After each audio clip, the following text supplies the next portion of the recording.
एक बार उस गांव को जाके जरूर देखें। वहां जाके ऐसा लगता है जैसे सरकार की कोई भी योजना नहीं पहुंची हो। प्रधानमंत्री आवास हमको नहीं वहां मिले, शौचालय हमें नहीं मिले।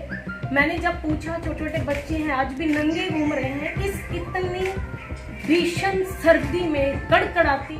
हमने कहा है कि आप उसके बारे में कुछ तो हमको क्लू दीजिए, क्या वो बच्ची जान पाएगी। वो उन्होंने ये हमें बताया कि बच्ची उसको कहती है मैं पहचान लूँगी।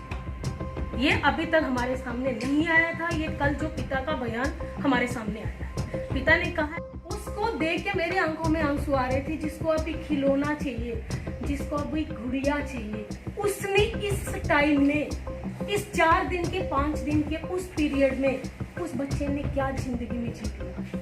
क्या हम किस दरद में जा रहे हैं? क्या बिहार स्टेट क्या सोच रही है? क्या बच्चियां सुरक्षित नहीं रह पाएंगी? नमस्कार, हिंदुस्तान न्यूज़ 18 में आप सभी का स्वागत है और आपके साथ मैं हूं समीर मलिक। अभी मैं खड़ा हूं राजकीय अतिथिशाला में, जहां एक बड़ा प्रेस कॉन्फ्रेंस रखा गया है। प्रेस कॉन्फ्रेंस क्यों रखा गया है वो तो चल के पूछेंगे, लेकिन इससे पहले मैं आपको पहले बता देना चाहता हूं कि कुछ दिन पहले फुलवाड़ी शरीफ थाना अंतर्गत एक हिंदूनी गांव था जिसमें 2 बच्चियों के साथ रेप होती है। एक बच्ची जो कुछ समय बाद डेड कर जाती है और दूसरी बच्ची जो अभी तक जीवित है, जिसका इलाज एम्स में चल रहा है। इस घटना के बाद पूरे प्रशासन से लेकर पूरे बिहार सरकार तक को बड़ी चुनौतियां मिलते आ रही है।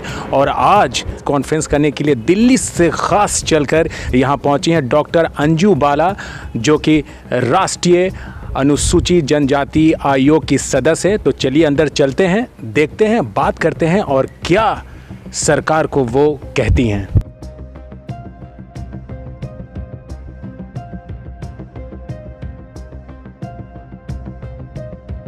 इसमें तो पूरी तरीके से प्रशासन की लापरवाही तो नज़र आ ही रही है। जैसे हम परिवार से मिले हैं कि जब वो नहीं मिल रही थी तो पहले ही उनकी रिपोर्ट लिखी जा चुकी थी गुमशुदा की। और अगर पुलिस ने अच्छा काम कर दिया होता तो शायद आज वो जो बच्ची हमने खो दी है वो आज हमारे बीच में होती, और जो आज एम्स में अपनी ज़िंदगी की जंग लड़ रही है वो भी आज बिल्कुल ठीक होती। लेकिन हमें उनका लैप्स तो है ही है कि अगर उन्होंने टाइमली सब कुछ कर दिया होता तो ये सारी चीज़ें आज नौबत नहीं आती।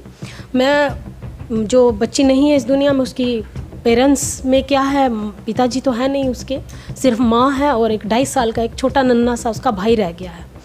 उस माँ का तो दर्द हमने जाना ही। प्लस मैं ये भी आपको बता दूं कि भारत सरकार से लेके राज्य सरकार की योजनाएं भी उनके गांव में हमको नहीं दिखी, जो बिल्कुल नदारत थी। ना कुछ स्कूल है वहाँ पे, ना कोई आवास मिले हुए हैं। उसी फैमिली को कोई शौचालय भी नहीं था। कल हम निर्देश दे के आए हैं, क्योंकि वो दिव्यांग भी है, बाहर भी नहीं जा सकते। अब 2.5 साल का बच्चा उसको छोड़ के कैसे जाएगी? तो इमीडिएटली वहाँ पर शौचालय भी उनका बनेगा। और मैं दूसरी बच्ची को एम्स मिलने गई थी, उसकी फैमिली को मैं मिली हूँ। जो नई बात निकल के सामने आ रही है वो मैं आपसे ज़रूर साझा करना चाहती हूँ। मैं उससे मिली हूँ, हमारे डायरेक्टर भी थे हमारे साथ में, हमारी पूरी टीम थी। उनके पिताजी ने जो हमारे सामने एक बात लाई है कि जो बच्ची अब धीरे धीरे बोलना स्टार्ट हो रही है, तो उसने ये बताया कि वो अकेला नहीं था, उसके साथ में एक और व्यक्ति भी था, जो अभी तक जो छुपाया जा रहा है। क्या रीज़न है हम नहीं जानते, पुलिस क्या बताना चाहती, क्या छुपाना चाहती है। लेकिन हमने कल डीएम एसपी के साथ जब मीटिंग की है, ये बात हमने उनके सामने रखी है कि पिता का कहना है कि अकेले ने काम नहीं किया है। बच्ची कह रही एक व्यक्ति और है, वो मेरे सामने आएगा, मैं पहचान लूँगी। वो बच्ची उसको पहचान सकती है। तो कमीशन की चिंता यहाँ से बढ़ती है कि अगर पुलिस कहती है कि 1 लोग हैं, अगर बच्ची के कहने से 2 लोग हैं, तो हमारी बच्ची की जो जान को खतरा हो सकता है। क्योंकि जो भी अगर दूसरा व्यक्ति है वो अपने आप एविडेंस ख़त्म करने के लिए हमारी बच्ची पे आने वाले समय में खतरा हो सकता है।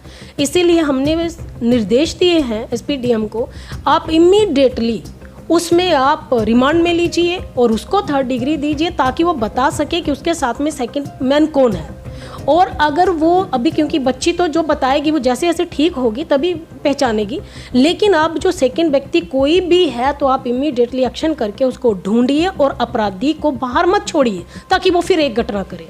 तो इसीलिए हमने ये निर्देश दिए और इस केस को फास्ट ट्रैक कोर्ट में चला के इसमें तत्काल कार्रवाई हो और उसको फांसी की सजा का प्रावधान हो। उस कॉन्फ्रेंस हुआ, उसमें डॉक्टर अंजू बाला ने साफ तौर पर पुलिस को और सरकार को चेतावनी दी है। उन्होंने ये भी कहा है कि जो व्यक्ति जिन्होंने रेप किया था वो एक व्यक्ति अभी हिरासत में है, लेकिन बच्ची और उसके पिता से बात करने के बाद ये खुलकर आ रहा है कि उस कांड में एक और व्यक्ति संलिप्त हैं, लेकिन पुलिस को एविडेंस चाहिए। एविडेंस के तौर पर वो किसी को नहीं पकड़ सकती। उन्होंने कहा है कि जो व्यक्ति पकड़ाएं उसको 3rd टॉर्चर डिग्री किया जाए ताकि वो और भी जो साथ में थे उनके बारे बताएं। उन्होंने ये भी कहा है कि अगर ये मामला उनसे नहीं सुलझ रहा है बिहार के मुख्यमंत्री से तो वो इस्तीफ़ा दें, अपने पद का इस्तीफ़ा दें। कैमरामैन कादिर अंसारी के साथ समीर मलिक, हिंदुस्तान न्यूज़ 18 पटना।